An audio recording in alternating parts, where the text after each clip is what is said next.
There you have it. Joining me now, Dr. Who Jay would like to Bhattacharya, apologize Stanford to School of us Medicine, conspiracy and theorists as well as first? Dr. Peter McCullough, epidemiologist, author of The Courage to Face COVID-19.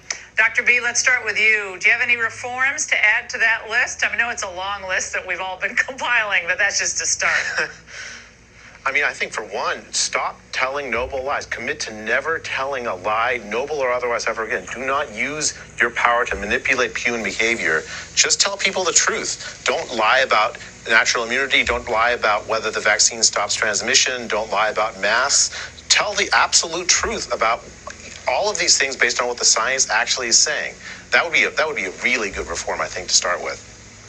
Well, and I think that when we look at this, Dr. McCullough, and over the last few years, it's so overwhelmingly fraudulent what was done to the American people. You were at the receiving end of a lot of the campaigns of villainization, and it's still happening to many of the people that, all of us know across the country, to doctors and healthcare professionals who are being harassed and penalized for being right.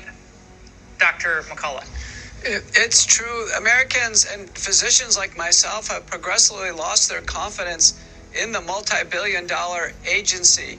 From these erratic yet dictatorial recommendations on contagion control, vaccination, and the lack of not only data transparency, but data analyses. The CDC and FDA owed America a monthly data analysis on safety of the vaccines. They should have had external data safety monitoring boards in place. They should have external oversight in multiple aspects of the agency, and I completely agree. Everybody needs to go, and we need to install regular and rigorous oversight from Congress and the Senate. We don't trust them. Now, Dr. Harvey Risch, who's retiring from Yale this weekend, it's a big party for him. I'm going to be phoning in because I can't actually go, but he had some interesting comments, Dr. Bhattacharya, I'd like you to react to, about the agency's internal review that Walensky is talking about. He says that she failed to address the industry subservience and epidemiologic incompetence of what's at the heart of all of this. How could the CDC get so much science so wrong? Come on. With this lame apology, whatever this qualifies as, Dr. McCullough? It's a shame that Fox is doing this. I think a big problem was all the social distancing they were doing themselves. They weren't meeting. They were trying to do work by WebEx for a couple years. The CDC is full of wonderful and talented physician scientists, but they got into a direction that went horribly wrong. And I think we do need to do a deep postmortem on what happened with the agency. Well, they basically, another report that just came out on August 19th, it basically implies that the mandates that they put out based on this 2-dose vaccine were useless, that the boosters themselves wane in efficacy over time. So there is a limited value, limited duration value of all of this. But again, people are still following, Dr. Bhattacharya, this original guidance on the vaccines as if they reduce transmission. But the CDC is implicitly admitting now blatantly that they don't stop transmission of the virus. That was the entire basis of the vaccine mandates, were they not? And still going on for the CMS and for healthcare facilities all over the United States, and schools and colleges.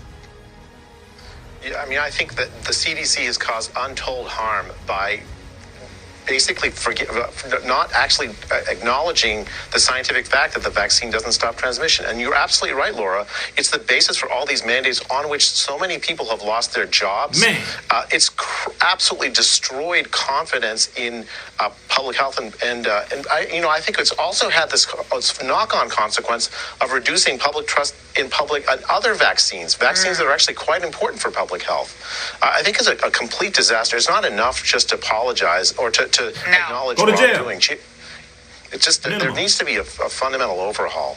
Very much. Dr. McCullough, we have doctors, pediatricians still badgering parents every time you go in to get a checkup. Have you given your kid a vaccination? Baby could be like 6 months old, and they're pressuring these parents about these vaccinations still. That's borderline malpractice in my view. The doctors have clearly drunk the Kool-Aid on the vaccines. I think the doctors actually are a big part of the problem of this kind of negative legacy effect we've had on the failed vaccine program. Doctors really need to come in line. The CDC has basically said a vaccinated person is completely indistinguishable from an unvaccinated person. So, right. We need to drop these mandates and do a thorough review of what's happened. Or ramp up the lawsuits. Boom. Okay, Dr. Bhattacharya, Dr. McCullough, two of my absolute favorites. Thank you. Which one of y'all?